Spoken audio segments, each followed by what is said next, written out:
வணக்கம் மக்களே, அனைவருக்கும் வணக்கம். இன்றைக்கி நம்ம இந்த ஒரு வீடியோவில் எதை பற்றி பார்க்க போகிறோம் அப்படின்னு பார்த்தீங்கன்னா, டிஆர்பி மற்றும் பள்ளி கல்வித்துறையில் வந்திருக்க முக்கியமான தகவல்களை பார்க்கலாம். பிஜிடிஆர்பி அப்படின்னு சொல்லக்கூடிய முதுகலை பட்டதாரியுடைய சிவி சென்றவர்கள் கவனத்தோடு இருக்க வேண்டிய நேரம். ஸோ முதுகலை பட்டதாரியோடைய முதற்கட்ட சிவி லிஸ்ட் எல்லாமே போயிட்டு வந்திருப்பீங்க. அடுத்த கட்ட சிவி எப்போ வெளியாகும், இந்த முதற்கட்ட சிவி போனவங்களுடைய ப்ரொவிஷனான செலெக்ஷன் லிஸ்ட்டு எப்பொழுது வெளியாகும், இதை பற்றின ஒரு முழுமையான தகவலை இந்த ஒரு வீடியோவில் பார்க்கலாம் வாங்க. நீங்கள் நம்முடைய சேனலை முதல் முறையாக பார்க்குறீங்க அப்படின்னா மறக்காமல் ஒரு சப்ஸ்கிரைப் பெல்லை கிளிக் பண்ணி வச்சுக்கோங்க. பிஜிடிஆர்பியோடைய முதற்கட்ட சிவி சான்றிதழ் சரிபார்ப்பு பணிகள் முடிவடைந்து விட்டதுங்க.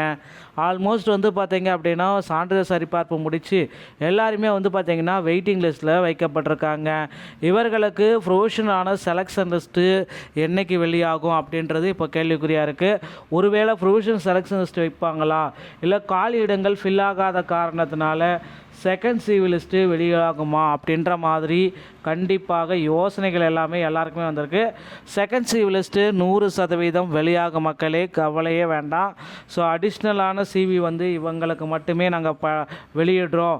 அடிஷ்னல் சிவி லிஸ்ட்டு இவங்க எல்லாமே பார்த்திங்கன்னா இதற்கு பயன் பெற போகிறாங்க அப்படின்ற மாதிரி அடிஷ்னல் சிவி லிஸ்ட் பார்த்திங்கன்னா டிஆர்பியுடைய இணையதளத்தில் வரும் திங்கள் முதல் வெளியாக அதிகப்படியான வாய்ப்புகள் அதிகமாக இருக்கிறது மக்களே. ஸோ அடிஷ்னல் சிவி லிஸ்ட்டில் கண்டிப்பாக உங்களுடைய பெயர் வரும் அப்படின்றத எதிர்நோக்கி காத்துருங்க.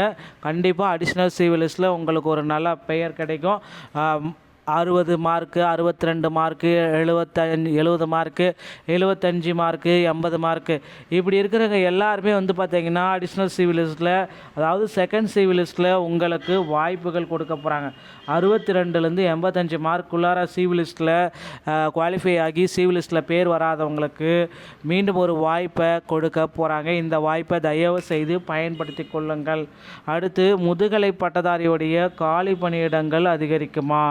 எல்லோருமே கேள்வி கேட்குறீங்க. சார், வேகன்சிஸ் பார்த்திங்கன்னா 20,000 காலி பணியிடங்களை அமைச்சர் ஃபில் பண்ணுவோம் ஆசிரியர் பணியிடங்களை அப்படின்னு குறிப்பிட்டு சொன்னாரே. ஆனால் இங்கே எங்கே வேகன்சிஸ் இருக்குது? வெறும் 1996 வேகன்சிஸ் தான் இருக்குது. இதிலே பார்த்திங்கன்னா இன்னும் ஃபில் ஆகாமல் இருக்கிறதுனால செகண்ட் சிவி லிஸ்ட்டு வெளியாகுமா அப்படின்ற மாதிரி நிறைய பேர் நிறைய குற்றச்சாட்டுகள் ஏற்பட்டுருக்காங்க. ஸோ கண்டிப்பாக செகண்ட் சிவி லிஸ்ட் வெளியாகும். அந்த செகண்ட் சிவி லிஸ்ட்டுக்காக இன்னொரு 500க்கும் மேற்பட்ட ஒரு வேகன்சிஸ் பார்த்திங்கன்னா பேக்லாக் வேகன்சிஸ் உள்பட்ட வேகன்சிஸ் எல்லாமே இதை கூட இன்க்ளூட் பண்ண போகிறாங்க. அப்படி பார்க்குறப்ப நமக்கு ஒரு வேகன்சிஸ் இன்னும் கொஞ்சம் பேர் பீப்புள்ஸுக்கு எடுக்க போகிறாங்க. 1:4 என்ற ரேஷியோவில் second CV list, additional CV list எல்லாமே பப்ளிஷ் பண்ணிவிடுவாங்க. ஸோ ப்ரொவிஷனான செலெக்ஷன் லிஸ்ட்டில் உங்களுடைய பெயர்கள் வந்துருச்சுன்னா அடுத்து நீங்கள் எந்த துறைக்கு போகிறீங்களோ அந்த துறையுடைய அதிகாரிகளை கான்டாக்ட் பண்ணி நீங்கள் அந்த ஸ்கூலுடைய ஹெட் மாஸ்டர் சிஓ கிட்ட போயிட்டு உங்களுடைய ஜாயினிங் ஃபார்மாலிட்டிஸை முடித்து வைத்துக் கொள்ளுங்கள். சான்றிதழ் சரிபார்ப்பு மற்றும் ஜாயினிங் ஃபார்மாலிட்டி, எஸ்ஆர் புக் எல்லாமே என்ன தேவைன்றதை நம்ம முந்தைய வீடியோக்குள்ளே குறிப்பிட்டிருக்கோம், செக் பண்ணிக்கோங்க.